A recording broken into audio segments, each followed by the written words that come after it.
بات کر کے کسی رائے پہ آج کمیٹی کو ملنے دے دیا گیا ہوتا تو عجب نہیں کہ اس وقت جب آپ بات کر رہے ہیں تب تک تاریخ آ چکی ہوتی. اب جب ملاقات نہیں ہونے دی گئی تو مذاکرات کی, اور یہ تو ظاہر ہے کوئی راز نہیں ہے نا کہ انہوں نے خان صاحب کے اپروول کے بغیر تو معاملات آگے نہیں بڑھانے. تو آپ جب تک یہ مذاکرات کا عمل چل رہا ہے تب تک کم از کم اگر فریکوینٹ ملاقاتوں کا ایکسس مذاکراتی کمیٹی کی حد تک اس کو یقینی بنا لیں تو اس میں کیا حرج ہے؟ آپ نے بھی تو اس کی ضمانت دی تھی نا, تحریری نہیں تو کم از کم وربل تو دی تھی. بالکل نہیں ہم نے تحریری بھی دی ہوئی ہے اور ہم اس پہ قائم ہیں. آج نہیں بھی ملاقات. ہم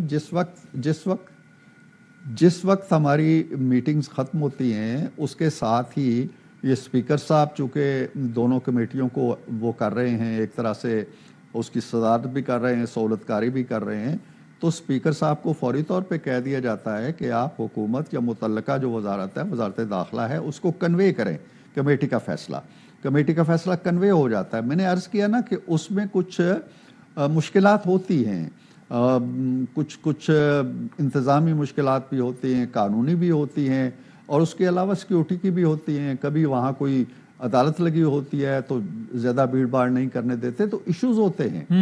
میں یہ کہتا ہوں کہ ایک براڈر اپروول لے لیں خان صاحب سے کہ جی یہ مطالبات ہیں, اس پہ تو کوئی شک نہیں ہے. خان صاحب نے کہہ دیا ہے, علیمہ خان روز کہتی ہیں کہ جی یہ ہمارے یہ مطالبات, وہ ہمیں لکھ کے دے دیں, ہمیں آگے چلنے دیں. پھر جو گیند ہے ہماری کورٹ میں آ جائے گی, پھر ہم جواب دے ہوں گے کہ یار آپ کے پاس تو مطالبات آ گئے, آپ بولتے کیوں نہیں ہیں. اس کا ایک اینگل ویسے لیکن وہ مطالبات ہی جب نہیں آئیں. عرفان, اس کا اینگل یہ بھی ہے کہ بھائی ٹھیک ہے ان کے لیڈر ہیں جیل میں, آپ کو کون سی جلدی ہے؟ اگر وہ تاخیر کر رہے ہیں تو ٹھیک ہے, کرتے رہیں بھائی, ٹھیک ہے, آپ کو کیا ہے. نہیں یہ نہیں بات یہ ہے کہ ان کے لیڈر جیل میں ہیں تو انہیں زیادہ جلدی ہونی چاہیے.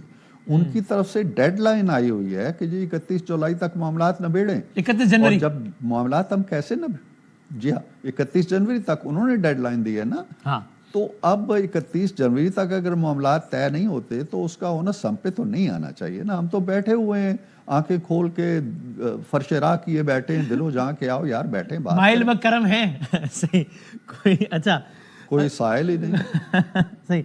لیکن سر ویسے سمجھائیں کہ کیا ان مذاکرات کے نتیجے میں کسی بھی ایک شخص کی, ابھی میں عمران خان صاحب کی تو بات ہی نہیں کر رہا, کسی زید اور بکر کی رہائی ان مذاکرات کے نتیجے میں عمل میں آ سکتی ہے, یا آپ کہیں گے کہ نہیں صاحب, بادامی صاحب ظاہر ہے نہیں آ سکتی, کیونکہ مذاکرات کے ذریعے ہم کسی بھی چیز کو فیسیلیٹیٹ کر سکتے ہیں, لیکن ایک بندہ جو جیل میں ہے اس کو باہر تھوڑی لا سکتے ہیں مذاکرات کے نتیجے میں. دیکھیں اس طرح کی کوئی دو ٹوک بات کہنا مذاکرات کے عمل کے دوران میرا خیال ہے کہ اسے نقصان پہنچانے کے مترادف ہوگا.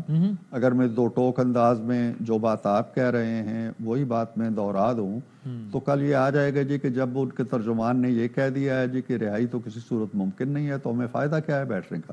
تو ہم یہ نہیں کہہ رہے, ہم کہتے ہیں کہ آپ جو بھی کانسٹیٹیوشن سے, ملکی قانون سے, روایات سے, چاہے وہ مخالف ہی کیوں نہ, متصادم ہی کیوں نہ ہو, لے تو آئے نا, ڈیمانڈ لے تو آئے نا, ہم پہ چھوڑیں کہ کیا ہم کوئی راستہ اختراع کر سکتے ہیں. ہم اپنی لیڈرشپ کے پاس جائیں گے, ہم قانونی مشاورت لیں گے, قانون دانوں سے پوچھیں گے, شاید کوئی دروازہ نہیں کھلتا, کوئی کھڑکی کھل جائے, کوئی کھڑکی نہیں کھلتی, کوئی روشن دان کھل جائے, بٹ ہمیں اپنا عمل تو شروع کرنے دینا. اور ہمارے عمل کا آغاز اس وقت ہوگا جب آپ اپنا عمل تکمیل کے مراحل میں طے کر کے پوری طرح ہمارے سامنے ایک دستاویز رکھ دیں گے جی کہ یہ ہے ہمارا چارٹر آف ڈیمانڈ, آپ بتائیں آپ کر سکتے ہیں یا نہیں کر سکتے. مناسب. اور سر اس سے آگے بڑھتے ہوئے یہ بتائیے گا, اگر آپ نے اس حوالے سے کوئی باقاعدہ ڈیمانڈ نہیں بھی کی تو کیا کم از کم آپ کی یہ توقع تھی یا ہے کہ صاحب یہ جو آپ نے احتجاج کا ایک اور مرحلہ سول نافرمانی کے عنوان سے شروع کیا ہوا ہے, اس کو تو کم از کم جب تک مذاکرات چل رہے ہیں روکیے. یہ کیا کہ آپ ایک طرف آ کے ہم سے مذاکرات بھی کرتے ہیں اور دوسری طرف پاکستان سے باہر بیٹھے اپنے تمام ورکرز کو کہتے ہیں کہ مت بھیجو حکومت, یعنی حکومت کو تو آتے بھی نہیں پیسے ظاہر ہے, یعنی مت بھیجو پاکستان میں پیسے. اگر آپ نے باقاعدہ ڈیمانڈ نہیں بھی کی تو کم از کم آپ کی توقع تھی ہے کہ اس کو تو روکیں فی الحال. جی ہاں, ہمیں امید تھی کہ جب چونکہ اس کی پیش رفت آپ دیکھ رہے ہیں کہ پی ٹی آئی کی طرف سے ہوئی, ہم نے ہمیشہ کہا کہ مذاکرات کریں. انہیں کچھ تحفظات تھے ہمارے بارے میں, ان کی ایک رائے تھی کہ ان سے ہمارے بات چیت نہیں ہو سکتی, نہ پیپلز پارٹی سے ہو سکتی ہے, نہ پی ایم ایل این سے ہو سکتی ہے. وہ ایک بڑی پرانی اور بڑی راسخ قسم کی اور بڑی مستحکم قسم کی ان کی سوچ اور رائے تھی. وہ اس سوچ اور رائے میں ایک تبدیلی لے کے آئے. انہوں نے ایک کمیٹی بنائی, آج خود خان صاحب نے بنائی,